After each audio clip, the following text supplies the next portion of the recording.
Hey YouTube, what's dunking? Oreo's here today bringing you guys a brand new video. And firstly, I just wanted to say Happy New Year's to everybody. Hey guys, can we get out of the intro, please? Thanks. Hey YouTube, what's dunking? Oreo, Hans, come on dude. Trying to shoot an intro here. Hey YouTube, what's dunking? Oreo's here today, and I firstly just wanted to wish everyone a Happy New Year's. In essence, with today's video, I hope it's a profitable one for all of y'all. Today, I'm going to be covering early game Ironman money making methods. Though honestly, all of these can be done on any account type, they're just optimal for those without a GE. Now all of these methods, while they don't necessarily require any RNG to get specific drops from NPCs, RNG will play some factor, as you might end up competing against other people trying to do the same methods. Especially when videos like these come out, everyone's going to be trying them, so just be patient. If one of the methods doesn't work for you, just try a different one. So how are we going to get all this gold? Well, we can either get coins directly, or turn items into gold through alchemy or selling them to shops. If you don't have the level or runes to cast high level alchemy, there are actually 3 shops throughout the world that will buy items for the high alch price. This is great because other general shops will just buy items for significantly less, which hurts our hourly profit. These special shops are the Wilderness Bandit Camp, General Store at Shadow Village, and Martin Thrait's Lost and Found.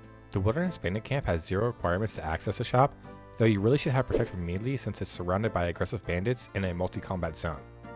The General Store in Shadow Village requires you have completed the Shadow Village quest, and only buys a high alch value if you've completed the Easy Crumbed Diary.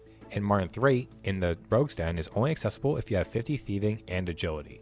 So for number 5, we're going to try the direct approach, getting coins straight from the pockets of NPCs around the world. Firstly, I want to highly recommend that you use the Rogue's outfit when you're thieving, as the full set gives you double loot, but you do need 50 agility and 50 thieving to do the minigame that rewards the outfit. Okay, so I'm going to showcase 3 different methods with their click intensity, profit, and base requirements: Bearded Bandits, Wealthy Citizens, and Ardone Knights.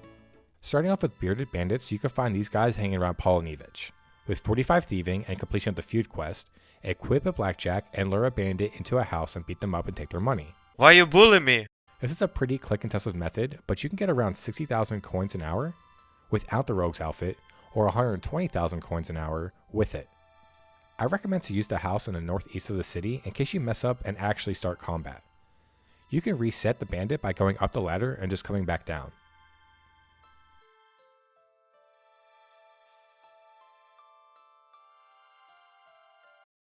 Also, there is a bar nearby that you can buy 13 wines on each world for 1 coin each, so you'll have a good way to sustain your HP.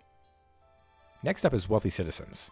If you've seen my Ironman starter guide, you'll all know that I hate blackjacking, and I really recommend this method because it's very AFK and still provides about 90,000 coins an hour. So with 50 thieving and completion of Children of the Sun quest, head to the bazaar in Varlamore.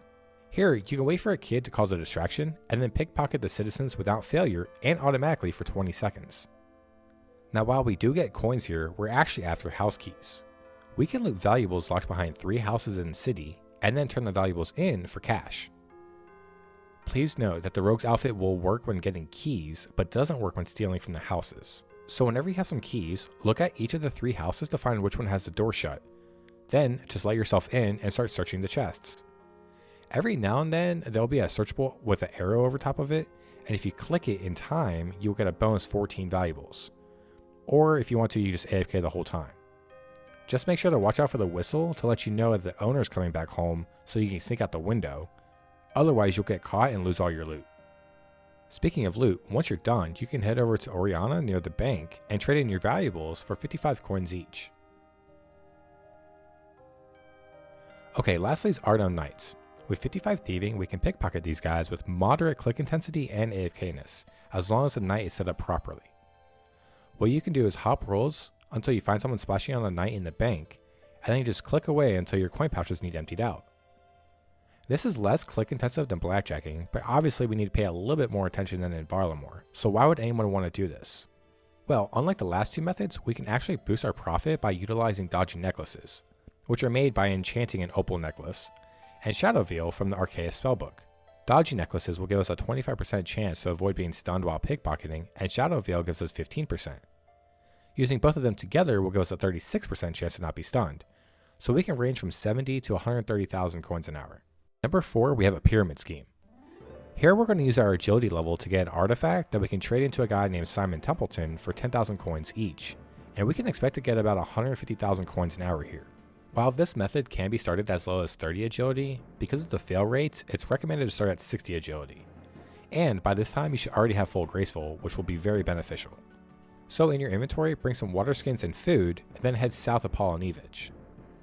On your first time coming here, make sure to talk to Simon so that you actually get the artifact at the top, and then just run the course. When you have a couple pyramid tops in your inventory, just go back to Simon and use them on him, and he'll give you the 10,000 coins for each one. Lucky number 3, we have cutting gems. This, like the wealthy citizen method, requires us to have completed Children of the Sun, at least 20 crafting, a chisel, and 297 coins. If you have 27 or 34 crafting, our profit will significantly increase to around 225,000 coins an hour, but like I said, you can start with just 20.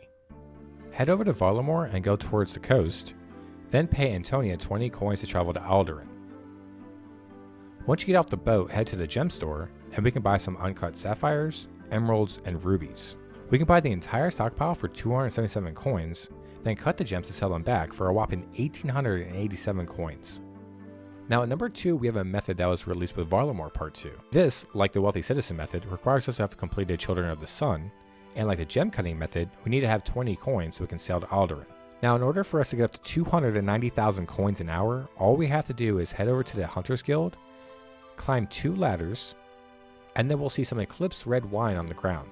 Just keep picking them up and hopping worlds, and when your inventory is full, there's a conveniently located bank nearby. Now when you have a bunch of wines, we're going to sail to Alderaan and find the wine shop. Make sure you don't accidentally go to the bar, you want to go to the winery. Now check this out. This is another special shop, and you can sell as many wines here on one world as you want because the price it's bought at never decreases. So at 700 coins each, you can see how we quickly gain a good amount of coins in just a little bit of time. Alright, I wanted to throw this one in as an honorable mention because before Varlamore Part 2 released, this would have been in the number 2 spot. For this one, we have a wilderness activity that can get us up to 250,000 coins an hour, and we only need a couple pieces of food and a looting bag. If you don't have a looting bag already, you can just kill some rats outside the Ferox Enclave until you get one. Once you're ready, head north of Ferox towards level 25 wilderness. Now be careful because there are green dragons here that can kill you, so instead of running all the way around them, we can just hop to a free-to-play world, and now they're gone. Then, once we get to the location of the spawn, we just hop back to a members world. Here, we can pick up steel plate legs, but just be careful of the spiders and zombies. Once you have a couple inventories worth of plate legs, pull them out noted and head to Al Kharid. Here, there's a really nice guy named Louis who will purchase these plate legs for 650 coins each. Wait, Oreos, I thought you said at the beginning we were supposed to use one of those 3 special shops you mentioned. Well, yes, that is correct, but for some reason, Louis Legs is one of the only other shops that will buy items for more than high alch value. The only downside is you'll need to hop worlds selling 1 plate leg each time in order to maximize your profit. Unless you have a friend who has some cash laying around, or an alternative account, that you can sell one and then your friend can buy it. Then you don't have to hop worlds, you can just keep selling one and they buy one, sell one, buy one. Now before we're moving on to number 1, I just want to point out that a lot of other guides will mention to grab steel plate bodies from the lava maze. While they are good because they go for 1200 coins each, that method really is only worth it if you have the hard wilderness diary completed and maybe some burning amulets laying around. Otherwise, you actually make less money per hour than plate legs. Alright, in the number 1 spot, we can all thank Wooks because we're going to complete Crack the Clue 3. With ideal conditions, we can make over 400,000 coins an hour. But there's a bit of setup that we need to do first. I will put the items list in the description below, but in your inventory, bring the following items. Raw sardine, shrimps, raw rat meat, raw beef, redberry pie, pie shell, bowl, potato, poisoned fish food, non-poisoned fish food, tin ore, a feather, a water rune, a chaos rune, fire tiara, mine tiara, a steel arrow, leather cowl, iron chainbody, steel scimitar, emerald amulet, amulet of defense, blue dye, purple dye, spade, hammer, red bead, and a red berry. Once you have all these in your inventory, head to the Lumbridge swamp near the water altar and dig in the same spot that I show you here. We'll get a pop-up of a special clue, and now we can do our actual money-making method. Head over to the Varrock West Bank, and if you have alchs, bring them, but if not, don't worry. Head down to the basement and go towards the vault gate and perform the following sequence of emotes. panic, no, beckon, laugh, shrug, cry, spin, yes, think, dance, blow kiss, wave, bow, panic, headbang, jump for joy, angry. If done correctly, you'll appear on the inside of the vault, and now after all these years, we can get to that ruby ring. These bad boys low alch for 810 coins and high alch for 1215 coins. If you have alchs, you can just stay down here until you've made the money that you want. Otherwise, once your inventory is full, just perform the same sequence of emotes to get out and go bank. Well everyone, I really hope this helps y'all who have been trying to figure out ways to get money early on into your account. Honestly though, any of these methods can still be utilized no matter what stage your account is in, though there will probably be better methods the further you progress. For those who stuck it out to the end, I just want to thank you and also give you guys one last tip. All shops have their stock replenished after a game update, so on Wednesdays, I would highly suggest to try out these methods when the worlds come back online. As always, happy scaping, and I'll see you later.